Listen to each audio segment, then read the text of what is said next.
The following is a CNN special report.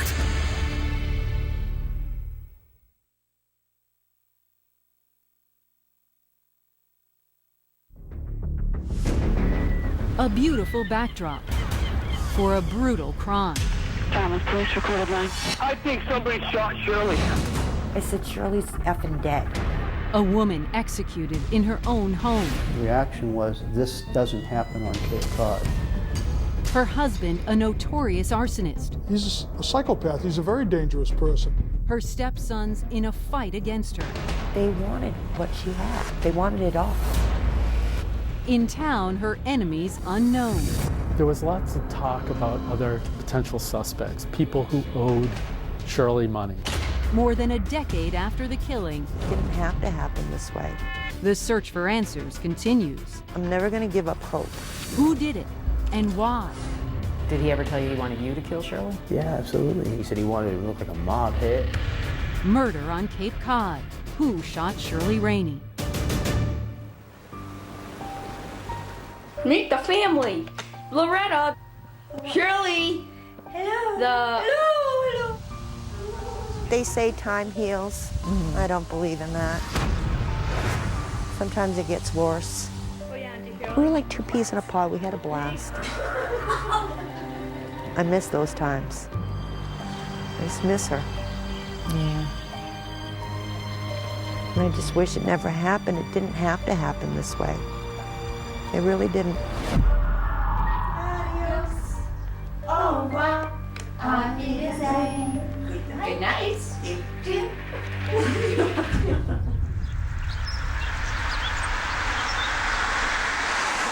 Thomas, police recorded line. Yeah, send somebody down to 657 East Falmouth Highway.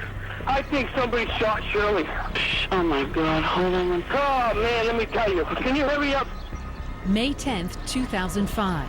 51-year-old Shirley Reine of East Falmouth, Massachusetts, is discovered by a coworker, collapsed on the floor of her garage. I already called rescue because she wouldn't answer the door this morning. Okay. And I went to see if her car was in the garage, and she ran beside the car, and I just thought that maybe she passed out last night. You know what I'm saying? Is she in the car? No, she's just on the outside of the car, but there's a pool of blood here.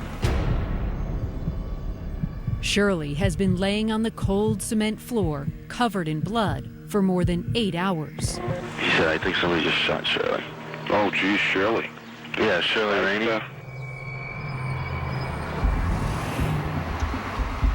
Call came in fairly early that there had been a body found in East Falmouth. George Brennan is a local reporter for the Cape Cod Times. The editor called me and said, we want to put a couple more people on this because this could be big. Go ahead. Family rescue just arrived. Just saying it's an obvious DOA.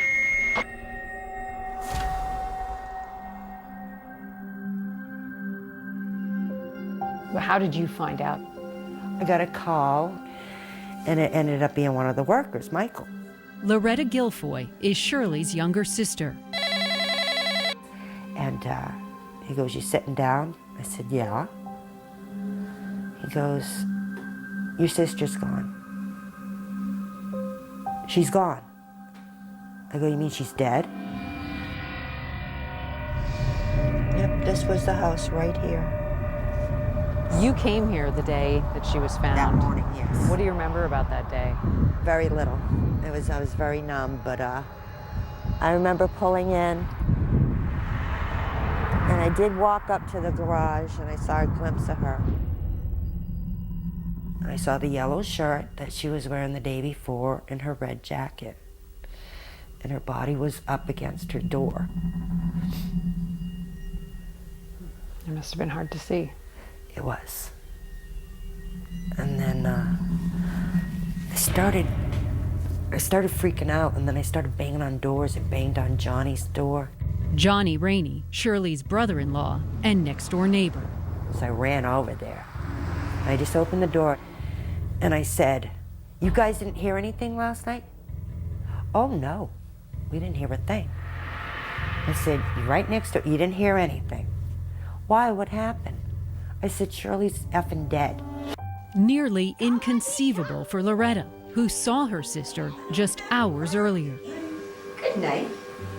Shirley Reine's final day was very typical.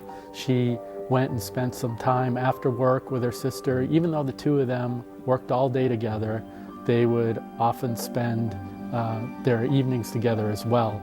The evening of May 9th was no exception. After work, Shirley drove down the street to Loretta's house. Every night at 6 o'clock, she'd be there for dinner. And she couldn't be late. Only that night, Shirley was late. She arrived noticeably unsettled, disturbed that her stepson Todd had been visiting his ex-girlfriend's house, just 2 doors down. She just felt very uneasy that he was still there. I didn't think anything of it, had dinner. After dinner, the two sisters watched some TV, and then Shirley drove home, right on schedule. She left between 8:30, 8:45, like she always did. She pulled into her garage, and as she was getting out of the car, she was ambushed. She was shot twice and left there for dead. One 9mm shot to her chest, the second to her head. The way she was killed tells you that they knew what her routine was. They knew when she was going to arrive home. They knew how she was going to arrive home. And they knew not to leave any evidence behind. No sign of forced entry, no murder weapon, and not a single witness. This wasn't an accident. This was intentional. It was planned very well in advance. Whether one knew who the Reines were or who Shirley Reine was or not, the reaction was, this doesn't happen on Cape Cod. William Enright was Shirley's attorney. He met with her days earlier to discuss a pending lawsuit against her. I was horrified. We were scheduled to go to trial 9 or 10 days after Shirley was murdered, and we were ready to go. Ready to fight a lawsuit her stepsons, Todd and Melvin Reine Jr., had filed against her over the family estate. It was such a bitter lawsuit over the family property that, that raised suspicions almost immediately. They try to take everything from her. 10 days before they go to court, she's murdered.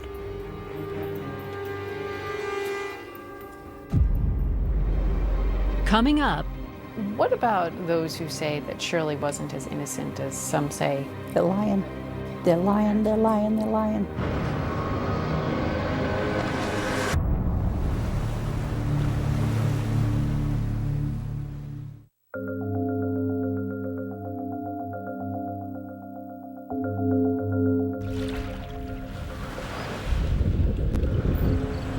Here in the quaint Cape Cod town of Falmouth, Massachusetts, nearly everyone knows the name Reine. Is there a certain reputation that comes along with the Reine name? Yes, it's like you don't want to mess with these people. Because back in the 1970s, if you did, you'd have to answer to one man, Melvin Reine. This family had sort of a grip on the town, particularly Melvin Reine, the patriarch of the family. He just had a hold on this community like you wouldn't believe. He was a convicted arsonist. He had a saying, he would say, "I smell smoke," and that indicated to you that something was going to burn. Even the cops were under Melvin's thumb. One of the fires that he was convicted of was setting a car on fire. That car was in the driveway of the police chief at the time. Didn't matter who you were, businessman, police, didn't matter. He'd come for you. I wouldn't suggest to you that all the policemen were scared of him. I would suggest to you 75% of the department was cautious of him. At least 16 different times, Melvin was brought to court on various criminal charges: assault, attempted murder, and in 1968, arson, the first and only charge that ever landed him in state prison. When he came back to town after serving a sentence of just about 18 months in state prison, he came back even more emboldened. More emboldened and even more cunning, which earned Melvin a new nickname in town: He was sneaky, and he came to be known as the Falmouth Fox. The Fox got away with a lot, maybe even murder. Melvin's first wife was Wanda Medeiros, and in 1971, she disappeared. He told police that he took her to the bus station and that she was going to visit a family member. They thought he did something to her. Killed her. Made her disappear. Make her disappear. Nobody's ever seen or heard from her since. A year after Wanda disappeared, a local teen named Jeffrey Flanagan was discovered in the cranberry bog across from Melvin's house with a shotgun blast to his head. Jeff was one of the teenagers who hung out with the same crowd that hung around with Melvin Reine. And he became very friendly with this teenage girl at the time, and her name was Shirley Souza. 19-year-old Shirley Souza was the babysitter for the Reine boys and their father, Melvin's new live-in girlfriend. Did anybody think that Melvin Reine knocked off his first wife so he could be with Shirley? Absolutely, people suspected that. Melvin was also suspected in the 1978 disappearance of Paul Allward, a young teen who had been slated to testify against Melvin in an arson case. He had relatives that lived on the vineyard, and we were going to put him over there just for a couple of days, keep him safe, out of trouble. We watched him get on the ferry, and we watched the ferry leave the dock, and he didn't get off. He was never seen again. Then there's John Busby, a Falmouth police officer who dared to arrest two Reine family members in 1979. August 31st, 1979, I was going in to pull a midnight shift. A vehicle pulled up alongside me and opened up with a shotgun. 3 shots were fired, one shattering his jaw, tearing through his mouth, impairing his speech forever. Fell over into the passenger seat and saw that there was a lot of meat, teeth, bone, hair, you name it, blood.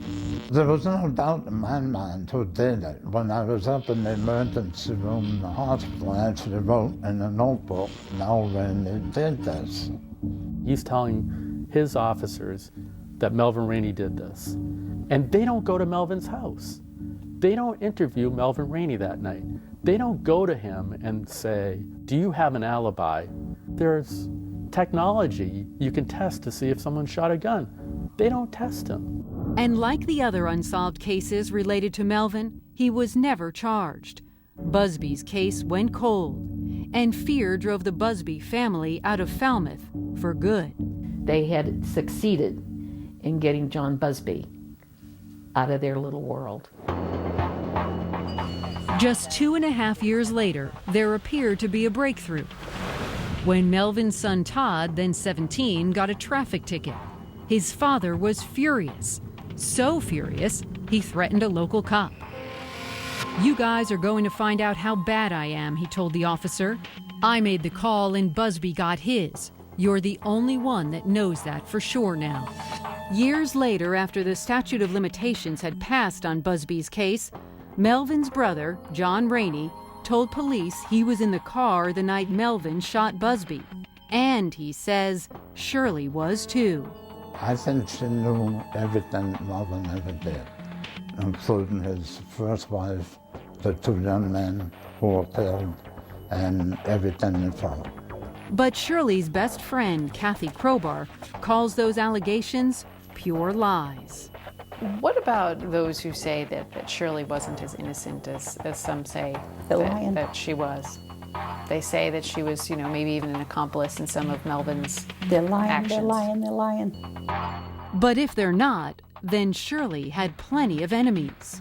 I think there were a lot of potential candidates who have murdered her. It could have been a matter of brilliance if somebody waited until 10 days before this contentious civil trial to murder her and make it look as though the boys had committed it, when in fact they may have had nothing to do with it. Ahead, when he approached me, he had the plan drawn out. He said, the 10,000's in the drawer, the sex tapes are over there under the TV, and the safe is there.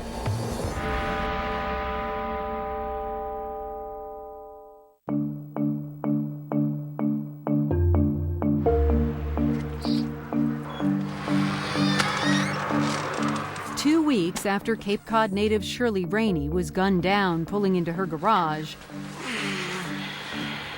police allowed her 2 sisters inside the house where she was killed for the first time. Just being in the house was kind of freaky. It is the home where Shirley Reine spent the past 3 decades of her life, where she lived, where she worked. We're in the office. And now, where she died. Above the garage, the once hectic offices where Shirley ran the family business, seemingly frozen in time. What was it like working there? We had fun. We really did. I mean, it was a lot of fun. Shirley was the clerk of the company. I took care of the accounts payables and accounts receivables. Shirley's husband, Melvin Reine, started the trash removal company 5 Star Enterprises in the 1970s. It was really very much a family business. Shirley Reine worked in the business. And his sons took part in it. And his sons took part of it. But over the years, as the company expanded, the lucrative business that once united the Reine family quickly became the root of its unraveling. I am told that the sons did not work their territories. There were customer complaints, there were lost customers, and Melvin became very frustrated at them because they were not working the territories. Eventually, Melvin sold off the territories and he stopped speaking with his sons. So his sons, Todd and Melvin Jr., left the company and severed ties with their dad for good. They actually went and worked for another rubbish removal company. When they left, you could see a difference in him. You know, you kind of almost felt sorry for him. For the first time, the notorious Falmouth Fox appeared diminished. He had lost ties with his 2 sons and was also losing his mind to dementia. I think he knew something was up with him.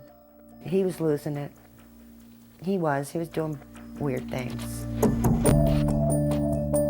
After a string of bizarre incidents, a judge ordered Melvin to be evaluated, which landed him in this local mental hospital indefinitely.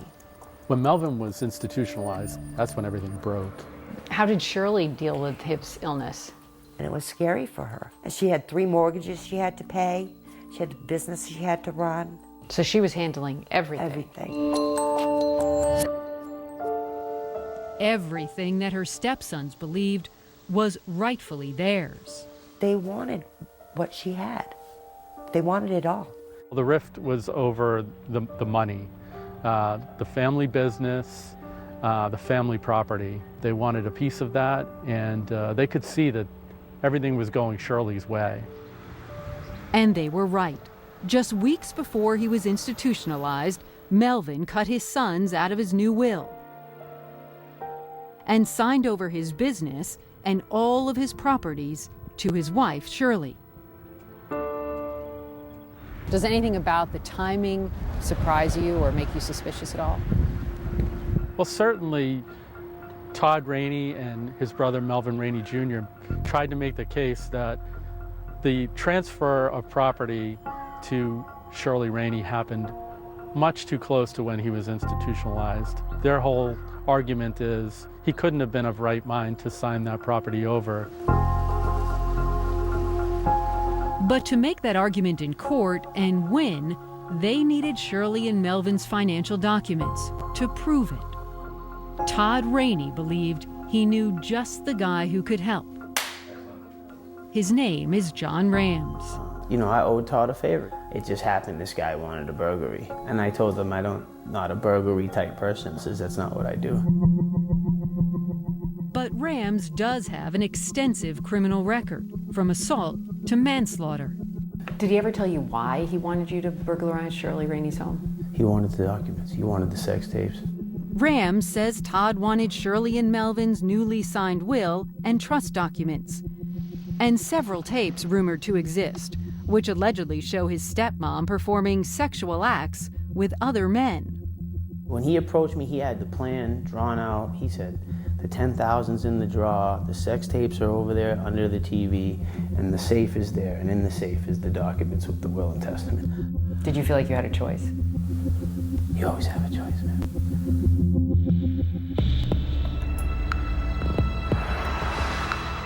In December of 2002, John Rams and 2 accomplices carry out Todd's plan and break into Shirley's home.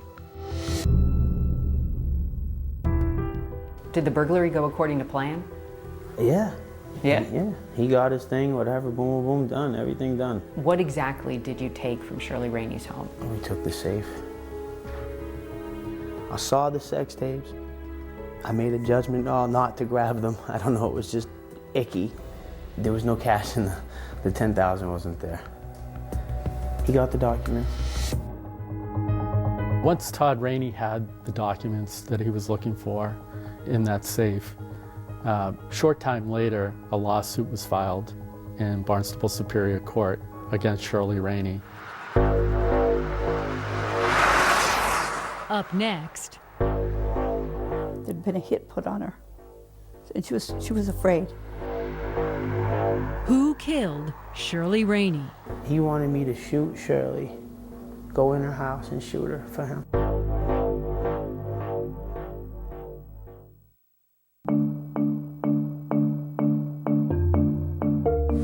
December 2002. John Rams peeled out of the parking lot behind Shirley Reine's house. We got in the car, boom, gone. Off we went. He and 2 accomplices had just stolen a safe from Shirley's bedroom closet. A safe with some very important financial documents inside. Her legal papers, her wills, her trust, the power of attorneys. Everything. Everything. Everything necessary for Todd and his brother to file a lawsuit against their stepmother, seeking full control of the Reine family fortune. The break-in into Shirley's home brought to light some critical documents that were required by the plaintiffs in order to proceed with the lawsuit. When she first got this lawsuit, she tried to work a deal out. They wanted nothing to do with it. They wanted it all. No deal. No deal. With no deal and no compromise in sight, those close to her say it quickly became clear to Shirley that this fight was about far more than just money. She was in a fight for her life. She expressed to me many times that she was afraid of them. Shirley said, and I will not forget these words, the boys will see to it that this case never goes to court.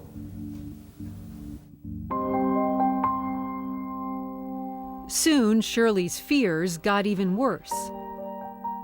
She got a call from her lawyer, and word had trickled down through the state police that there'd been a hit put on her.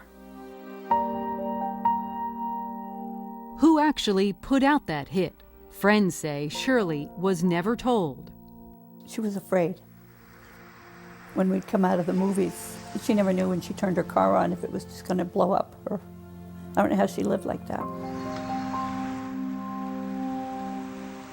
I said, oh, cut it out. They're just pulling your leg. They're just trying to scare you. Little did I know. Little did Loretta know that according to John Rams, a plan to kill Shirley was already being hatched. Did Todd Reine ever tell you that he wanted to kill Shirley? Yeah, he said he wanted to, yeah, absolutely. He had a plan and everything. He wanted me to shoot Shirley, go in her house and shoot her for him. John insists he never agreed to do it, but that Todd was determined to make it happen, with or without him. He said he wanted it to look like a mob hit, and I'm just like listening to this guy like. Did you warn authorities after talking to Todd? Yeah, absolutely, I did. 2 years before Shirley was killed, John says he had a secret meeting with state and federal law enforcement to warn them that Shirley's life was in grave danger. When it came up that, yeah, Todd Reine wants to kill Shirley Reine, The first thing out of their mouth to me was, "Do you know that he's a federal witness?" I just looked at them and basically didn't say much more after that, man. While CNN has been unable to confirm or deny Todd's ties to federal law enforcement, he was at one time an informant for the local police department. He was protected by the police. Like, he had the police, so if you're not worried about the police, who are you worried about? An allegation that police have adamantly denied.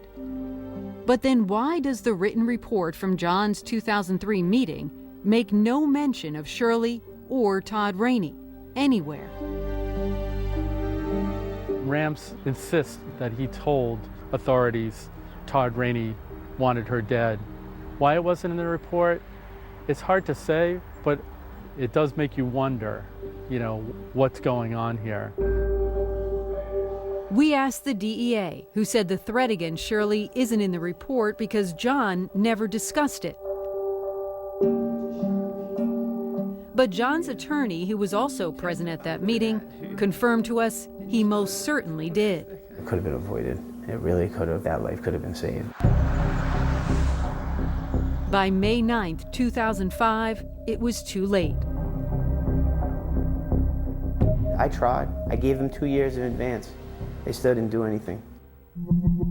After Shirley's death, police launched a murder investigation, but instead wound up solving the burglary case.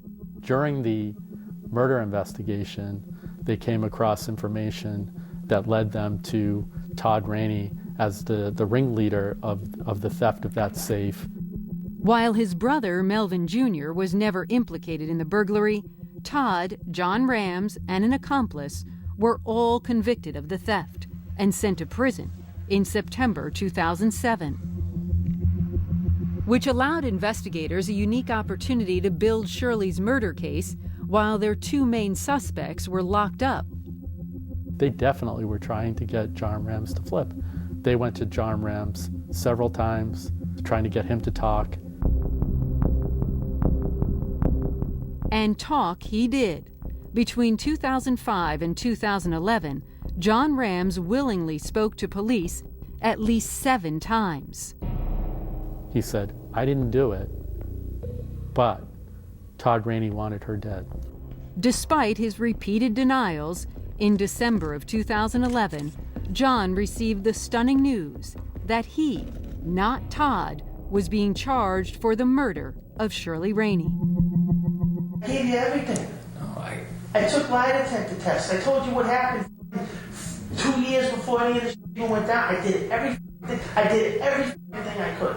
And now this, I still got this. That's the way it'll have to happen. I mean, the Commonwealth, as you know, pursue a theory that Todd hired you to do this, just like he hired you to seal the safe.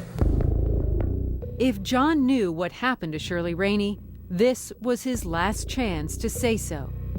I was never, ever even in the room with this woman, ever. How could, how does this happen? Coming up, there was no fiber, fingerprint, DNA, trace, ballistics, foot impression evidence against John Rams, none whatsoever.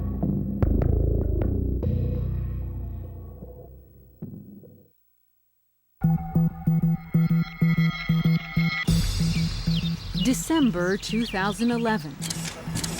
After a 6-year investigation, John Rams Jr. was arraigned for the 2005 murder of Shirley Reine. Mr. Rams, did you kill Shirley Reine? No. The latest chapter in a sordid family drama that plays out like a Hollywood script. The Reine family, once run by a notorious arsonist, later divided over the family fortune, and then destroyed by the murder of one of their own. The DA said this man pulled the trigger. They always told me that they believed that Rams did it. Did he do it?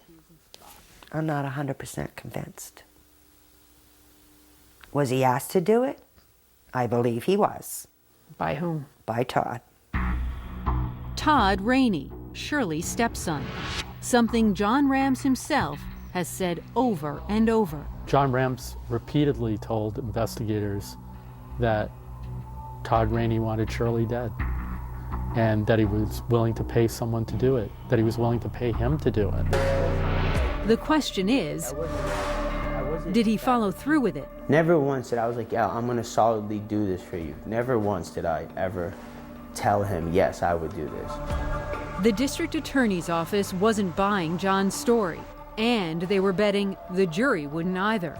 The prosecution's theory in this case was pretty clear, that John Rams had been hired to do this job, and that Todd Reine had hired him to do it. But the forensics told a very different story. There was no fiber, fingerprint, DNA, trace, ballistics, foot impression evidence against John Rams, none whatsoever. The one fingerprint that was discovered at the scene didn't point to John either. John Rams was excluded as a possible source of this latent print. The strongest evidence against him came from witness testimony by jailhouse informants, including one former cellmate who testified that John confessed, "I killed her with a gun supplied by Todd Reine." All the prosecution had was a collection of informants and people who weren't very credible. I thought it was full of misrepresentation and outward deceit and lies, actually. Mr. Rams, any comment today? Unlike the Commonwealth's witnesses, I won't lie and make up a story to save myself. Two people who never gave their stories, Shirley's two stepsons. Todd Reine and Melvin Reine Jr. were both on the witness list, and the prosecution wanted to question them on the stand, but they both pleaded the fifth. Shirley's husband, Melvin Sr., never took the stand either. Still institutionalized with dementia, he was unable to even attend his wife's trial. But his son, Todd, did, and John Rams' attorney, Timothy Flaherty, made sure jurors knew it. It had to be a question in their mind. So, you believe Todd Reine is the person who paid John Rams to do this, and yet he's sitting in this courtroom. How is that? That was maybe the most compelling argument I made during the trial of Commonwealth versus John Rams. Where's Todd Reine? He's sitting up in the gallery, not at counsel table. Why isn't he charged? He's the man with the motive. He's the man with the opportunity, means. Why not charge him? Why didn't they ever charge Todd Reine? That's a better question for Michael O'Keefe. Cape Cod District Attorney Michael O'Keefe declined our request for an interview. I believe that if law enforcement had enough information to charge either one of the Reines or both of them, law enforcement would do so. And the reason they weren't charged was there wasn't enough evidence. Even if detectives thought that Todd Reine was the mastermind and asked John Rams to kill Shirley, why do you think he was never charged? I don't know. I don't know. That's what kills me. I don't know. They never even questioned. He never even got questioned. Todd was never questioned, not because police didn't try, but because he and his brother Melvin refused to talk. Tell folks how long this journey has been for you to see justice here. 9 years. What would you say to Mr. Rams if you could Do the right thing. Just do the right thing. In April of 2014, after less than 2 weeks of testimony, the prosecution rested, and the defense made the bold choice not to call a single witness. I felt very strong about simply making my final argument to the jury and asking them to acquit John Rams based upon the record evidence. It was time for the jury to decide. When we come back, did you kill Shirley Reine? The verdict. No one expected when the case went to the jury that it would come back that quickly.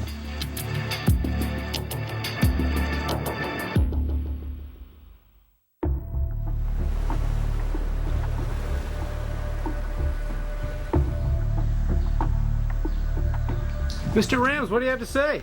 I'm thankful for the jury's decision, and America's wonderful. After 2 weeks of trial and less than 2 hours of deliberation, John Rams Jr. heard the 2 words he'd been waiting for: not guilty. What did you think when you heard those 2 words?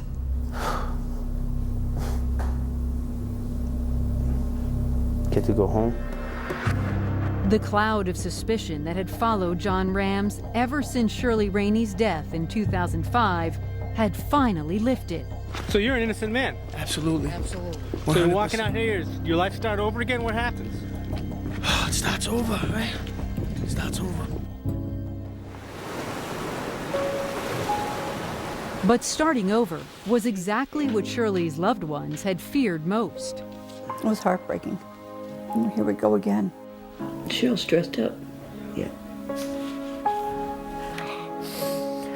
That was very devastating. I was hoping at least if he got something, I could feel some closure, get some justice. If you could say anything to John Rams, what would you say? If he did it, please say that you did it. You're not going to get in trouble for it now. Do you think the jury got it right? The jury in this case got it right. There was no way, based on the evidence that was presented, to come back with a conviction. We respect the verdict of the jury, certainly. It was a difficult case. Do you still believe the prosecution had a strong case even though the jury did not? I never thought we had a strong case. A difficult case, and some say the wrong defendant. He got off. You know why he got off? Because that whole trial was about Todd Reine. That's all the jury heard was Reine, Todd, through the whole thing.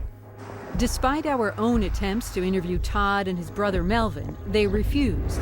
Neither has ever spoken publicly about their stepmother's murder. I've tried many times to ask Todd to talk about the murder of Shirley Reine, and he just won't do it. I mean, the best I've ever gotten out of him is sort of a wry smile. What that smile meant, if anything, we may never know.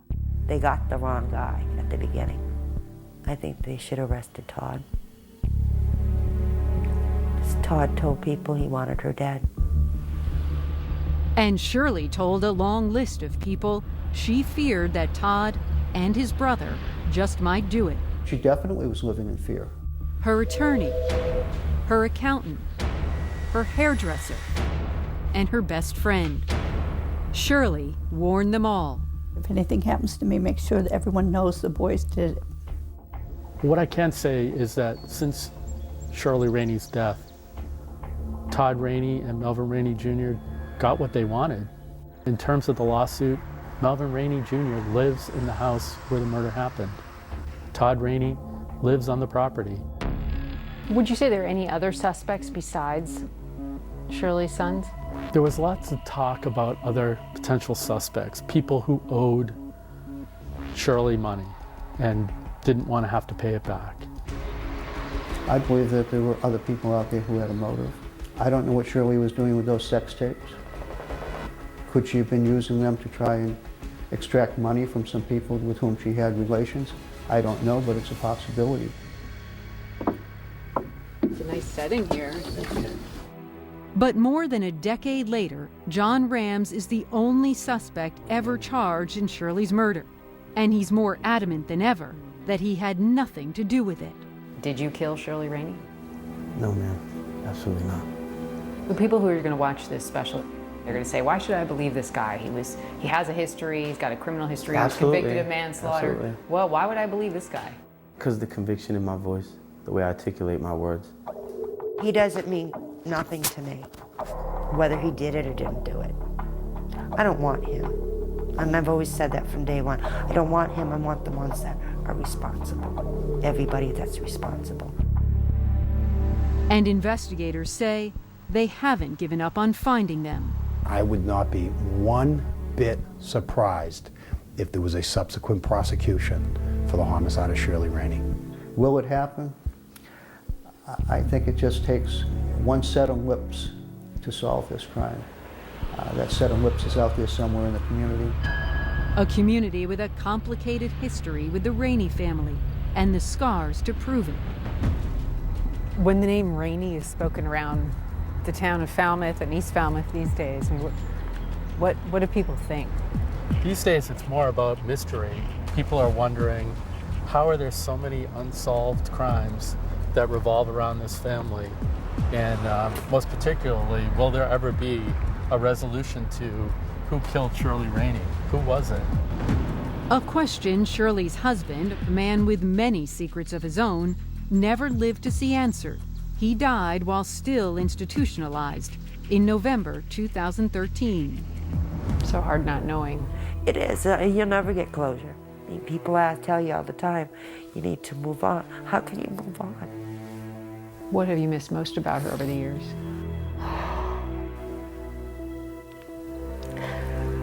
I miss fun. I miss the most the laughs. That's what I miss the most.